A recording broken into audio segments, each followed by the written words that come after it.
What's up guys? Just a random question coming from our viewer.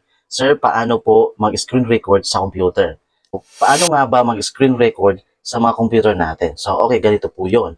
So una, bukas po muna tayo ng any kind of application na meron yung mga PC natin, and then i-press na natin itong Windows button plus Alt plus R. Okay? So, o di kaya, pwede naman po ito, Windows button plus yung G na button. But for some PC, ito yung hindi yung gumagana, no? Ito yung ginagawa nila. Print screen na nasa itaas or Shift button plus R. Okay?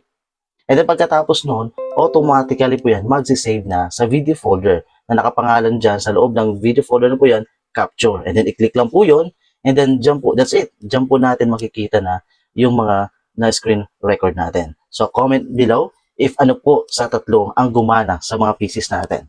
Ciao!